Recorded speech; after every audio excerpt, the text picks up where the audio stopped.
Lucas, capítulo 13, do verso 10 ao verso 17, diz assim a palavra do Senhor. E ele ensinava em uma das sinagogas no sábado, ou no Shabat, dependendo da versão que você usa. E eis que estava ali uma mulher que tinha um espírito de enfermidade, fazia 18 anos. Estava curvada e não podia de modo algum endireitar-se. E vendo-a Jesus, chamou a si e disse-lhe: mulher, tu estás liberta da tua enfermidade. E ele impôs suas mãos sobre ela, e imediatamente ela se endireitou e glorificava a Deus. E o líder ou governante da sinagoga respondeu com indignação, porque Jesus havia curado no dia do sábado, e disse à multidão: 6 dias há que o homem deve trabalhar. Nesses dias, pois, vinde para seres curados, e não no dia do Shabat. O Senhor respondeu-lhe e disse: hipócritas, no Shabat não solta da manjedoura cada um de vós o seu boi ou jumento, e não leva para beber água? E não devia essa mulher, sendo filha de Abraão, a qual há 18 anos Satanás havia prendido, ser solta desta prisão no dia do Shabat? E dizendo ele estas coisas, todos os seus adversários ficaram envergonhados, e todo o povo se alegrava por todas as coisas gloriosas que eram feitas por ele. Pai, mais uma vez te agradecemos e aproveitamos esse momento de oração para colocar a vida do Rubens e da Diana diante do Senhor. Cubra a vida dos teus filhos agora com teu sangue, acampa ali os teus anjos ao redor deles, guarda-os, livra-os de todo mal, que eles possam sair dali, meu Deus, sem nenhum tipo de problema, sequela, além dos ferimentos, meu Deus, que o Senhor os cure. Oramos também nessa hora por todas as pessoas enfermas, todas as pessoas que estão enfrentando algum tipo de tratamento, que o Senhor esteja curando, que o Senhor esteja visitando, que o Senhor esteja operando os teus milagres, porque hoje à noite, meu Deus, nós vamos falar de mais um milagre que o Senhor fez, e nós cremos um Deus que é o mesmo ontem, hoje, e será o mesmo eternamente, e o mesmo poder que o Senhor teve há 2000 anos atrás, de curar e de libertar uma pessoa de um espírito de enfermidade, o Senhor tem o mesmo poder hoje de ouvir a oração dessa igreja e curar as pessoas que entraram aqui enfermas, e curar as pessoas que agora são lembradas e estão em algum hospital, em alguma UTI ou em algum outro lugar. Meu Deus, nós oramos crendo nisso, e oramos, meu Deus, para que através dessa palavra o Senhor também venha falar conosco, ministrar o nosso coração e também nos curar de qualquer tipo de espírito de religiosidade que nos impeça de viver um cristianismo autêntico, verdadeiro e uma vida santa que te agrada. Fala conosco essa hora, eu te peço isso em nome de Jesus, amém e amém. Amém ou não amém? Então, como eu estava falando, queridos, Jesus é a nossa maior referência no que diz respeito a tudo na vida, mas principalmente a vivermos uma vida cristã saudável, até mesmo porque cristianismo nasce em Cristo, Ele inaugurou isso, né? E quando eu olho para Jesus, eu vejo um cristianismo sem nenhum tipo de prática religiosa. Eu vejo um cristianismo saudável, um cristianismo prático, um cristianismo abençoador. E a gente vê isso em todo o ministério de Jesus, em todas as práticas de Jesus. Esse texto, ele se tornou para mim, assim, uma base para esse ano. O milagre que Jesus faz, não só esse, mas todo milagre que Jesus faz, atrás ou por trás de um milagre, sempre vinha algum tipo de ensinamento. Não era só um milagre, ainda que só um milagre bastasse. Imagina uma pessoa que teve o seu morto ressuscitado, imagine uma família que teve um cego que foi curado e passou a enxergar. Isso aí já seria um feito extraordinário, mas Jesus sempre tinha algo além do milagre. Então, quando ele curava um cego, ele falava: eu sou a luz do mundo. Quando ele transformava ou multiplicava os pães, ele falava: eu sou o pão da vida. Então, sempre que Jesus fazia um milagre, por trás do milagre tinha um ensinamento. E esse milagre, para mim, ele tem muitos ensinamentos, muitos. Jesus estava numa sinagoga, um lugar de culto, um lugar de estudo da Bíblia, de estudo da Torá, e ele estava ali no dia de reunião, como a igreja cristã se reúne aos domingos, a sinagoga se reunia no Shabat, ou no sábado. O sábado do judeu, para quem não sabe, ele começa na sexta-feira às 18 horas e termina no sábado às 18 horas. O nosso dia começa meia-noite, o dia deles começa às 18 horas. Então, das 18 horas da sexta-feira até as 18 horas do sábado, o judeu não trabalha, ele não faz nada, eles param tudo. É assim até hoje em Israel. É muito comum você pegar, assim, estar num determinado hotel, e quando chega sexta-feira às 18 horas, até os elevadores são programados para você não apertar o botão, porque eles acreditam que se você apertar o botão do elevador, você está quebrando o sábado, você está violando o sábado. E a sinagoga funcionava no sábado. Então era o dia que tinha para eles se reunirem, é o dia que tinha para eles estudarem a Torá, é o dia que tinha para eles orarem pelas pessoas, e era o dia então que Jesus, estando ali, ele cura uma mulher. Só que quando ele termina de curar a mulher, o chefe da sinagoga, o texto diz, ficou indignado. É estranho a gente, irmão, quando a gente lê a Bíblia assim, de uma maneira mais esclarecedora, a gente fica pensando, não é possível, cara, não é possível, você imagina bem, uma mulher que está 18 anos, com espírito de enfermidade, há 18 anos, aí ela entra no culto, Deus cura a mulher, e ao invés do cara celebrar, o cara está chateado, porque foi feito no sábado. Isso cabe na cabeça de uma pessoa normal? Você consegue imaginar? Não é possível, cara. É possível que a desgraça da religião é mais importante que a vida de uma pessoa. E Jesus também não se contém. Quando ele ouve a indignação daquele homem, ele chama de hipócrita. Hipócrita! E não era assim, não, lindinho, hipócrita. Não, era hipócrita! Vocês acordam no sábado, vão lá até a manjedoura, solta o jumento, solta o animal de carga de vocês, leva para beber, você está trabalhando. O que é mais importante? Um jumento ou essa mulher que é filha de Abraão? O que é mais importante? A vida de um ser humano ser liberta ou você levar o animal para comer?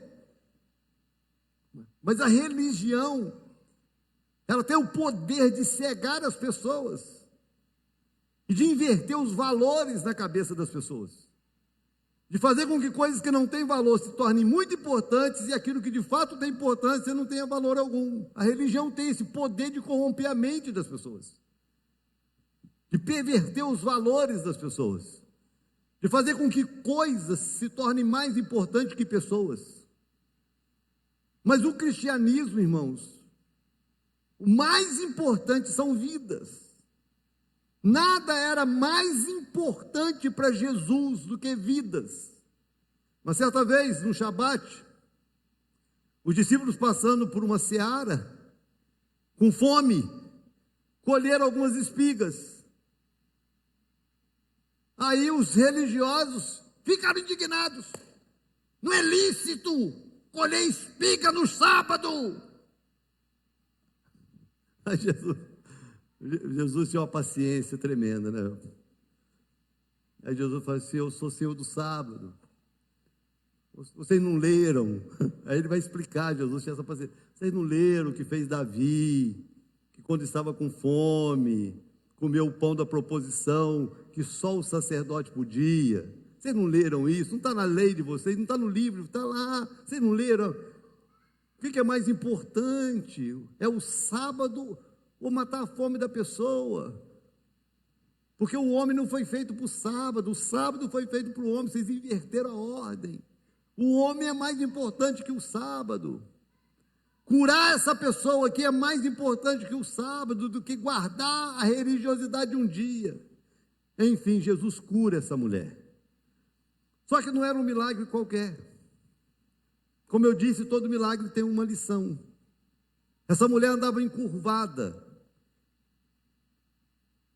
Quando Deus fez o homem, o nome, o significado da palavra homem é aquele que olha para cima.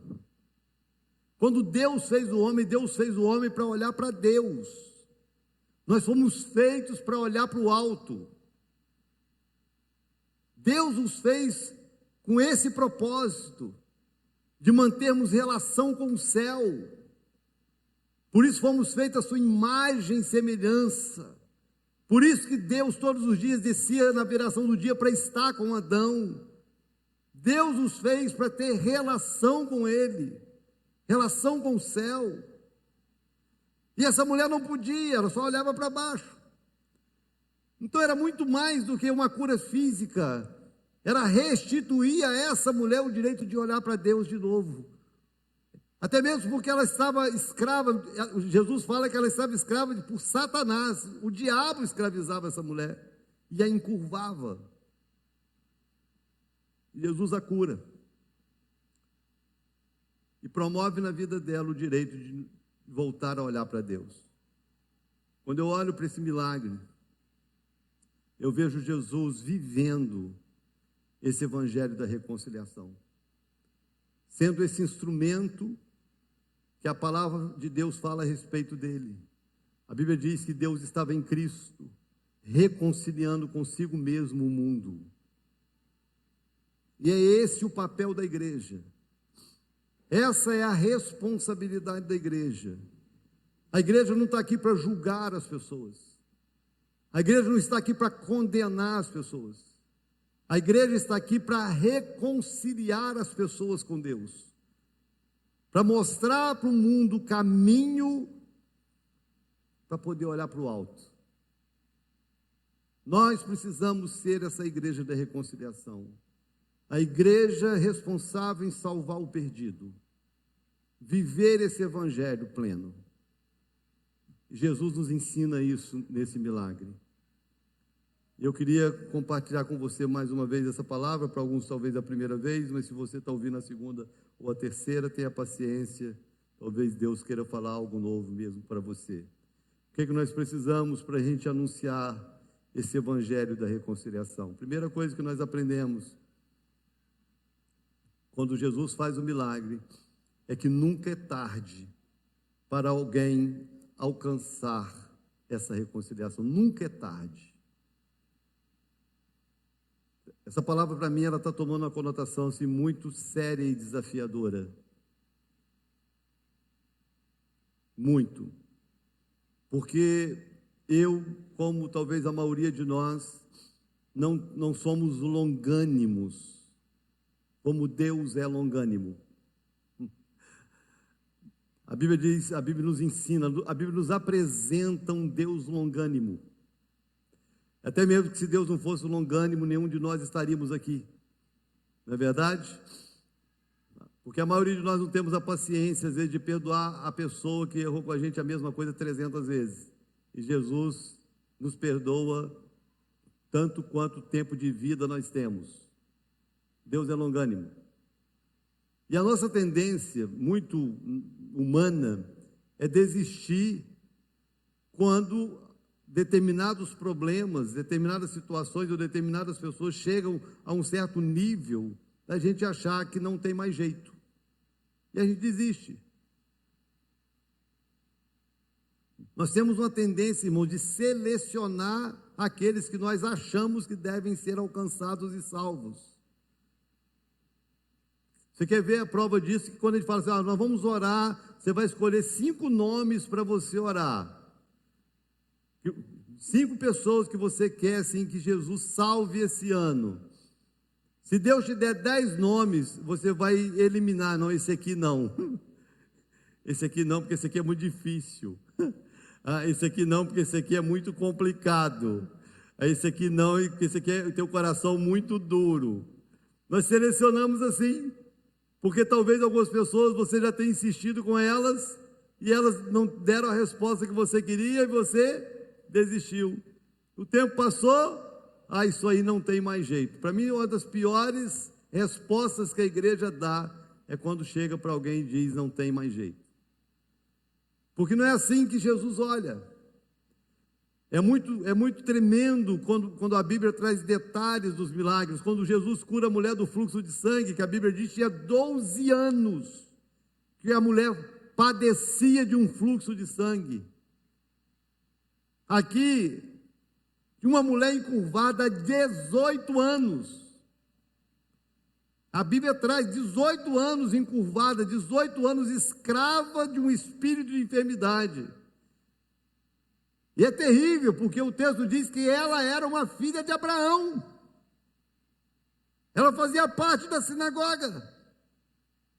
E ainda assim era escrava de Satanás.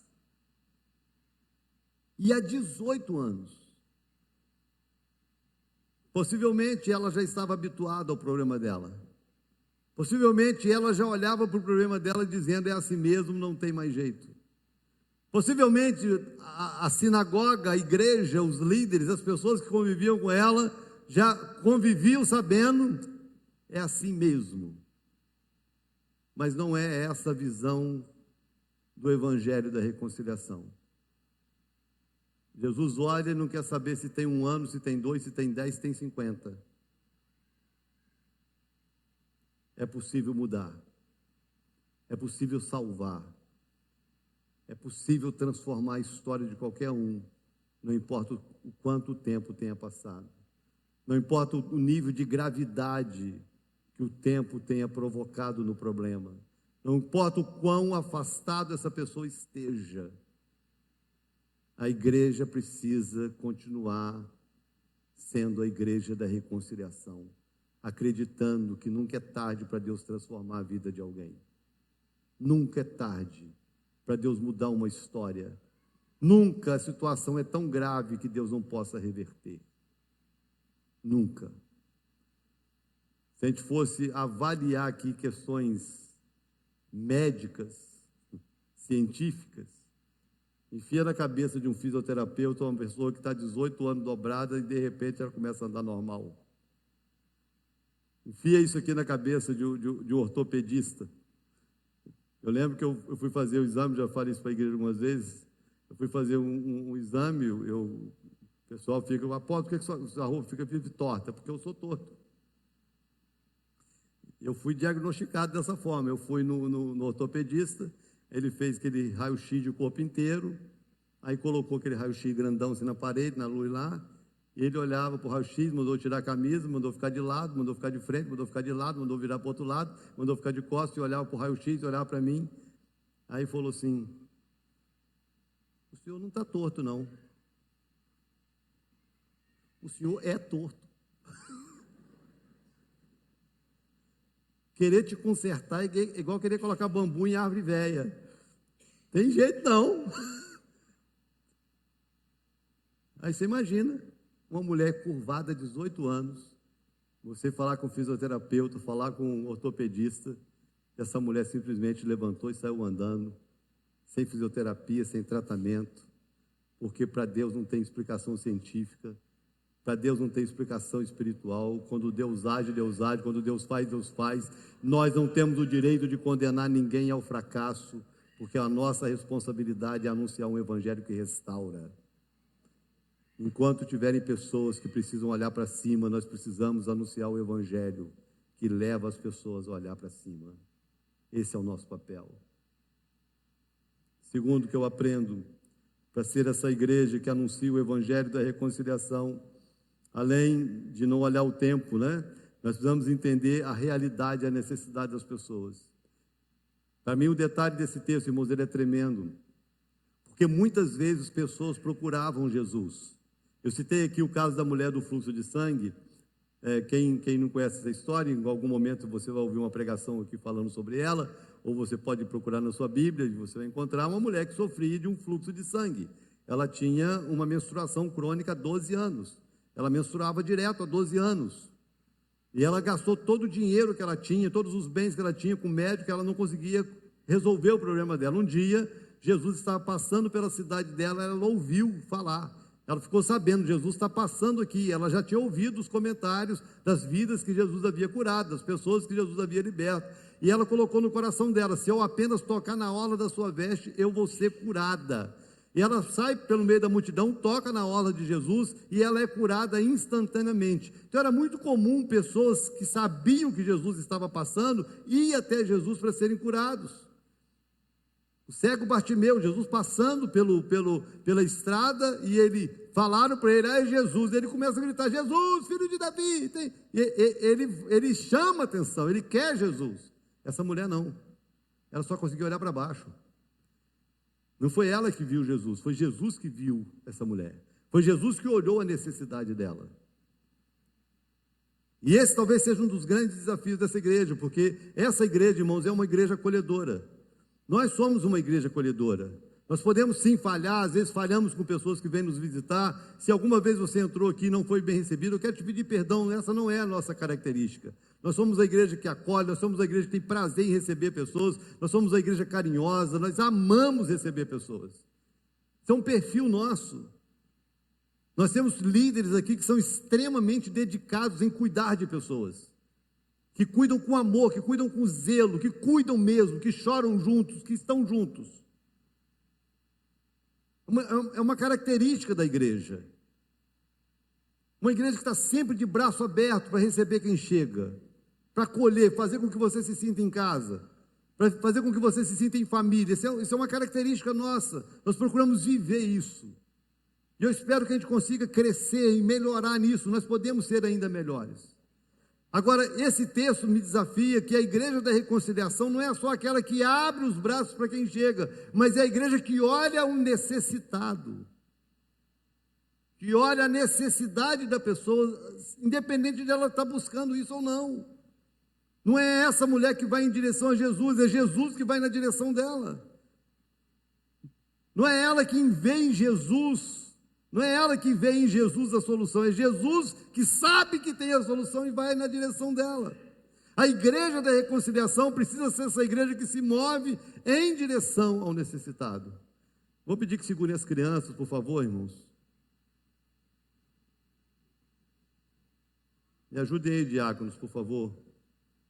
Se quiser colocar na salinha lá em cima, no versário, pode colocar.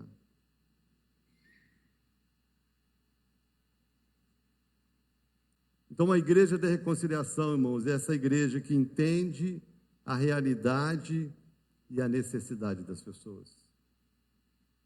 Tem pessoas que Deus coloca na nossa vida, esperando que nós nos movamos na direção delas. Não é à toa que tem pessoas necessitadas que passam por nós. Deus espera que a gente se mova na direção do necessitado.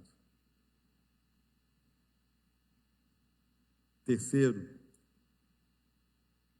a reconciliação ela começa com uma palavra de autoridade e de sabedoria. Para mim, essa atitude de Jesus ela é tremenda. Porque presta atenção, irmãos, o que menos as pessoas precisam é de mais um julgamento. É de mais uma palavra que vai repetir o diagnóstico. Essa mulher tinha um problema, tinha 18 anos. Quantas vezes você acha em 18 anos que essa mulher ouviu que ela tinha esse problema? Você já passou por isso uma vez? Você ouvir, você já sabe. Você já sabe que o problema existe. Agora, ouvir que você tem problema resolve o seu problema? Você falar com a pessoa que ela tem um problema resolve o problema dela? Não resolve. E a igreja precisa, inclusive, mudar essa ótica. De parar de olhar para a situação das pessoas, do problema das pessoas, e trazer uma palavra que, de alguma forma, transforme isso. Por isso que a nossa visão, assim, de vencer esse preconceito religioso, essa cultura religiosa, onde nós estamos mais preocupados com determinados comportamentos do que, de fato, com a salvação das pessoas, isso precisa mudar dentro de nós. Não é esse o evangelho que reconcilia. Jesus olha para a necessidade daquela mulher, Jesus vê o problema dela, mas Jesus não chega para ela e fala assim: você está ruim, hein? Já viu o crente que faz isso, irmão? Você está ruim, hein?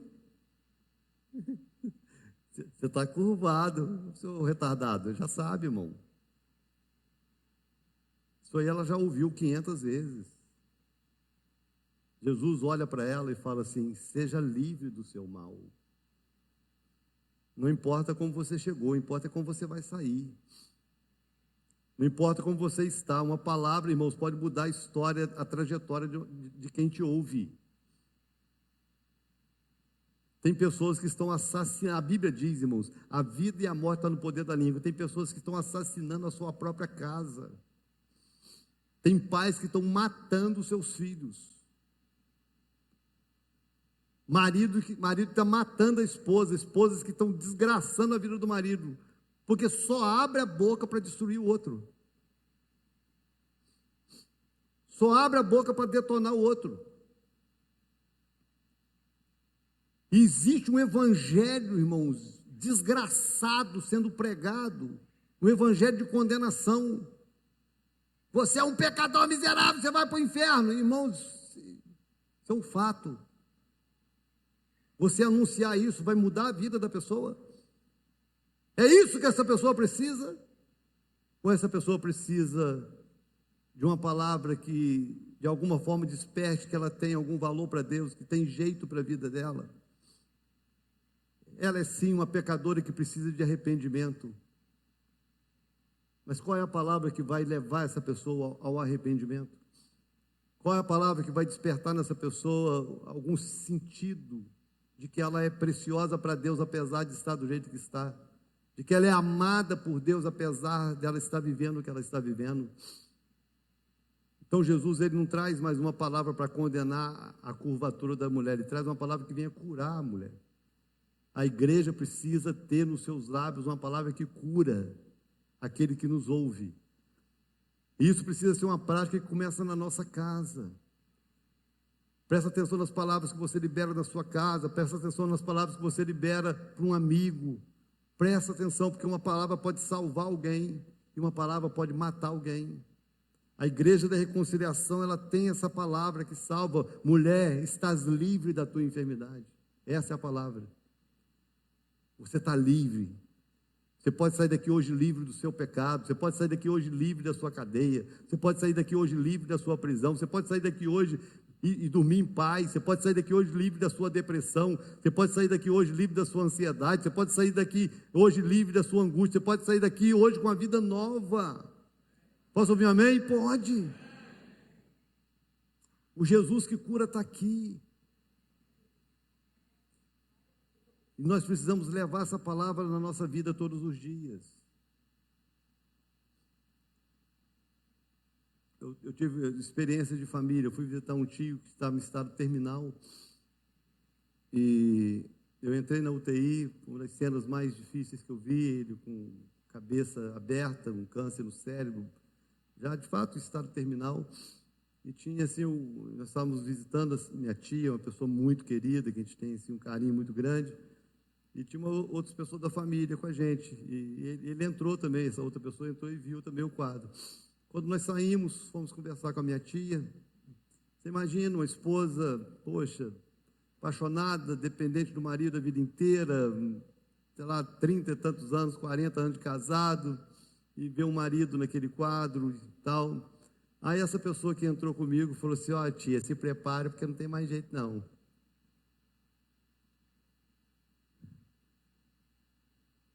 Quando eu vi aquilo, irmão, rapaz, eu não sabia se eu socava, o que eu falava. Aí eu falei assim: não, tia, não é assim não. A última palavra não é do médico, a última palavra não é da medicina, a última palavra não é do homem, a última palavra é de Deus. O quadro pode ser grave, minha tia, mas enquanto ele estiver vivo, nós vamos orar e a senhora não está sozinha. Meu tio faleceu. Essa tia minha não pode ouvir falar o nome da outra pessoa.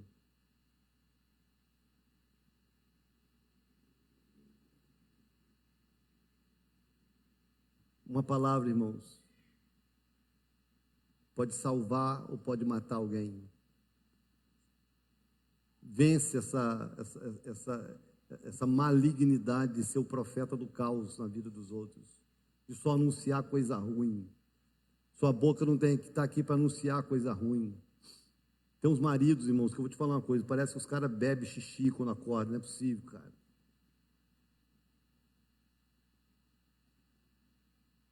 Mas você está gordo, hein? Se você é retardado. Eu lembro de vontade de socar o cara, meu Deus. Meu Jesus, tem coisa que eu lembro assim que eu não queria lembrar na minha vida. Uma mulher, já, até uma esposa bonita do cara, o tempo passa, né? O corpo da mulher começa a mudar. E a celulite é uma coisa das coisas mais normais que tem na vida da mulher, né? E, enfim, a gente vai curtindo, achando diferente, mais bonito, uma coisa diferente no corpo dela. É assim que funciona. Você começa a achar bonita, é diferente, né? Enfim, e é melhor que seja assim, porque não tem como mudar. E a melhor forma de você começar a ver a mudança no corpo da sua esposa é você olhar para o seu espelho. É a melhor forma. E o cara teve que olhar para a mulher, e olhou para a mulher e falou assim: você não tinha esses negocinhos na perna não, né? Eu olhei para ele assim, à vontade, e falei assim: eu achei que você tinha cérebro na cabeça, ô retardado. Como é que você fala uma coisa dessa para a mulher? Você quer ficar viúvo, cara? Você quer dormir na sala o resto da sua vida, seu doido? Irmãos, eu estou falando de coisas muito simples, coisas muito bobas, mas tem cara que está matando o seu próprio casamento, porque a falta de inteligência, de sabedoria em formar palavras são absurdas. Esposas que chegam para o marido e falam: você não vai dar em nada não, você não vai dar certo não. E mais uma vez aí, ó. Tem gente que parece que tem gente que parece que faz pós-graduação no inferno. É dominado por um espírito de derrota, que só abre a boca para matar o outro. Aí pega uma pessoa na rua, está bêbada, está drogada, está lá, escravo de remédios. Você vai para o inferno. A vida do cara já é um inferno. Se a vida dele não fosse o inferno, ele não estava fazendo o que ele está fazendo, ele não estava vivendo o que ele está vivendo. A vida dele já é um inferno. Você não precisa acabar de condenar a pessoa. Não é isso que vai transformar a vida dela. Talvez seja uma palavra diferente. Jesus muda você, Jesus te cura, Jesus te transforma, Jesus tem poder para te libertar, Jesus te ama apesar disso. Essa é a palavra. Uma palavra que restaura, não a palavra que termina de colocar a pedra em cima. Nós temos um mundo condenatório, nós temos uma igreja condenatória. A igreja da reconciliação é a igreja que salva, não a igreja que condena. A igreja da reconciliação não é a igreja que termina de encurvar o encurvado. Não, é a igreja que tem uma palavra que vai fazer com que ela volte a olhar para cima. Nós temos uma palavra de esperança. Nós servimos a um Jesus que morreu para perdoar os nossos pecados. Nós servimos a um Jesus que morreu na cruz e não tem limite para o amor dele. Jesus é capaz de amar o mais vil pecador. Jesus é capaz de amar aquele que está na cruz do lado dele. Jesus é capaz de perdoar aquele que estava chicoteando ele. Jesus é capaz de amar o traficante, a prostituta, a lésbica, o homossexual. Jesus é capaz de amar até eu e você. E nós precisamos ter essa palavra de reconciliação para as pessoas. E por último, para mim, quando eu olho para os milagres de Jesus e para o poder que ele tem, pelas tantas maneiras que ele operou milagres, aqui Jesus não apenas se contém em liberar uma palavra de cura, mas ele se move para tocar nessa pessoa. Para mim, essa palavra, irmãos, e essa atitude de Jesus me ensina muito. Principalmente no mundo que hoje, onde as pessoas estão cada vez mais distantes das outras. Nós estamos, assim, nos aglomerando e, ao mesmo tempo, nos distanciando. Porque as cidades estão aglomerando, né? As cidades, elas eram horizontais, agora elas estão verticais. Num terreno morava uma família, hoje se constrói um prédio e mora 100 famílias. O que é mais estranho é que num prédio que mora 100 famílias, e essas 100 famílias não se conhecem. Essas pessoas sobem o mesmo elevador, a mesma escada e mal se cumprimentam. E é muito comum uma cumprimentar e a outra nem responder. Então as pessoas estão cada vez mais aglomeradas e ao mesmo tempo mais distantes. As pessoas estão cada vez se comunicando mais via internet ou celular do que pessoalmente. Já virou meme, um casal numa mesa conversando via WhatsApp. Um do lado da mesa, do outro lado conversando via mandando mensagem um para o outro, um rindo retardadamente de um lado, outro débil mental do outro, mandando mensagem e rindo na mesa. Sai para comer uma pizza, sai para uma churrascaria, e ao invés de conversar, sentar um do lado do outro, se abraçar, bater papo, encostar, não, senta um do lado da mesa com o celular, o outro do outro lado da mesa com o celular, e ficam trocando mensagem e rindo. Essas são as relações atuais. Agora, se você pensa que isso é normal, não é. Você pensa que isso é saudável, não. Se você faz isso, você está doente. Você está criando um nível de carência dentro de você que você não sabe o buraco que isso é. Porque o ser humano não foi feito para isso. O ser humano foi feito para se relacionar. E relacionamento exige toque, contato.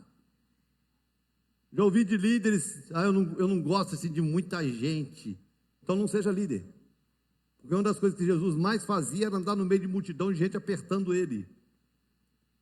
O ser humano tem necessidade disso. Nós temos uma amiga que escreveu um livro para falar sobre o poder do abraço. Quantos abraços uma pessoa precisa receber por dia para ter uma alma sarada? Um estudo da psicologia ensinando que as pessoas precisam de receber ou trocar um número mínimo de abraços por dia para manter uma alma sarada. Nós precisamos nos abraçar. Criar esse ambiente de toque dentro de casa.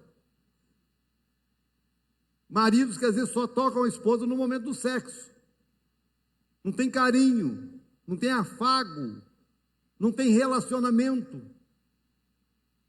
As gerações passadas, irmãos, os pais não tinham esse acesso aos filhos. Não tinha. Eu fui dar o primeiro beijo no meu pai, eu tinha 40 anos de idade, porque ele não foi criado assim. Mas nós não precisamos ser assim, nós podemos ser diferentes. Quando Jesus se move e toca nessa mulher, irmãos, ele podia curar só com a palavra, ele podia curar à distância. Mas quando ele se move e toca nessa mulher, de alguma forma ele está nos ensinando essa necessidade. Essa pessoa precisava mais do que simplesmente ser curada de uma doença. Essa pessoa precisava se sentir amada. Porque possivelmente pela enfermidade dela as pessoas... Porque nós temos essa coisa de discriminar, né? A pessoa tem um defeito, tem uma enfermidade... Jesus vai e toca. E essa é uma característica que nós como igreja temos, mas que eu assim me sinto desafiado a dizer que precisamos melhorar muito, muito. Nós podemos ser melhores nisso aí. Eu sei o quão importante é. Eu imagino, irmãos, que tem muitas pessoas aqui na igreja, nós temos muitas pessoas aqui na igreja que moram sozinhas, viúvas que moram sozinhas, pessoas que saem das suas cidades e vêm para cá estudar e que estão aqui fazendo uma faculdade que moram sozinhas. Essas pessoas passam a semana inteira sem dar um abraço em ninguém, sem receber um abraço de ninguém. Como que fica a alma de uma pessoa depois de 18 anos sem um abraço? Essa carência, irmãos, não é suprida só na multidão, essa carência é suprida no toque. Nós precisamos ser essa igreja. Nós precisamos ser essa igreja. acolher aqueles que chegam, não só com palavras que abençoam, mas com gestos que abençoam. Ceia do Senhor, igreja da reconciliação. O que precisa mudar em nós? Qual o evangelho que nós temos vivido, qual o evangelho que nós temos pregado e qual o evangelho que Jesus nos ensinou e que nós precisamos colocar em prática. Como toda ceia, tem um propósito, tem um despertamento, um ensinamento. A minha oração é que ao participarmos da ceia, a gente assuma essa identidade. A gente assuma essa responsabilidade de anunciar o evangelho que reconcilia as pessoas, de viver o evangelho que reconcilia as pessoas. Esse será o melhor ano da nossa história. Nós veremos uma multidão encontrando Jesus nesse lugar. Nós veremos uma multidão entrando no céu através das nossas vidas. A partir do momento que cada um de nós entendeu o seu papel, a sua responsabilidade e viver isso no seu dia a dia. Eu queria só que você pensasse em algo antes da gente participar da ceia. Tem ambientes que você convive há anos. Tem pessoas que convivem com você há anos e que não têm Jesus. Como é possível alguém conviver com você há tanto tempo e não querer Jesus?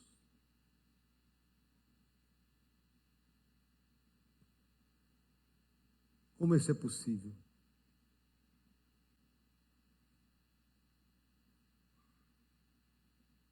Aonde nós estamos falhando? Aonde nós estamos errando, que não está despertando nas pessoas o interesse pelo Jesus que nós temos? Talvez esteja faltando paixão em nós, na vida e na transmissão do Evangelho. Nós conseguimos contagiar as pessoas com aquilo que nós somos apaixonados.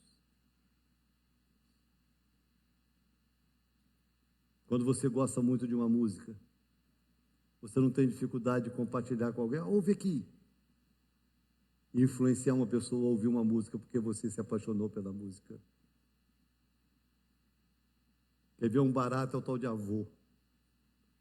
Avô é um negócio extraordinário, fantástico, avô. Você começa a conversar com o avô, é uma questão de tempo, ele vai abrir o celular e mostrar a foto do neto. Pode ser o bichinho de goiaba, mas é a criança mais linda do mundo, porque...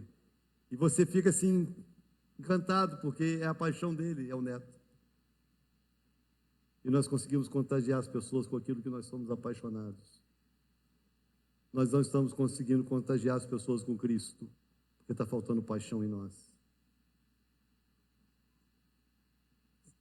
Se houver em nós a mesma paixão que temos pelas coisas. Tem pessoas que são apaixonadas por um time de futebol. Onde elas chegam, elas estão falando do time delas. Pessoas que são apaixonadas por determinados prazeres. E aonde elas chegam, elas contaminam o ambiente com aquilo ali. Elas contagiam as pessoas com aquilo ali. A igreja precisa ser de tal maneira apaixonada por Cristo, que ela contagie o ambiente que ela está. E as pessoas queiram conhecer o Jesus que transformou a nossa vida. Porque não existe nada mais apaixonante que Ele.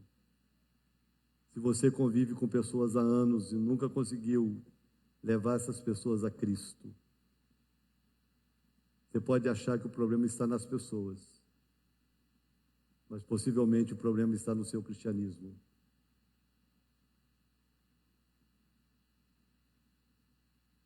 A igreja da reconciliação precisa rever isso. Nós estamos aqui para influenciar e salvar vidas. Que essa ceia gere em nós essa paixão. Que essa ceia gere em nós esse despertamento. Que essa ceia, de alguma forma, nos encha, nos alimente e nos faça de tal maneira apaixonados que aonde a gente entrar, a gente não entre sozinho, a nossa paixão entre junto. Você não vai sair daqui do jeito que você chegou, mesmo com esse amém ridículo.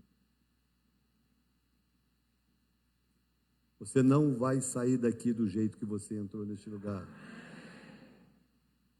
Não importa a sua frieza, não importa a sua indiferença, não importa o seu tradicionalismo, não importa o nível da sua escravidão religiosa. Depois dessa ceia, você vai sair daqui transformado. Porque o Jesus que morreu para a gente está aqui entre nós. Queria te convidar para um tempo novo. Queria te convidar a viver uma vida nova. Queria te convidar a viver o Evangelho de Cristo, da reconciliação.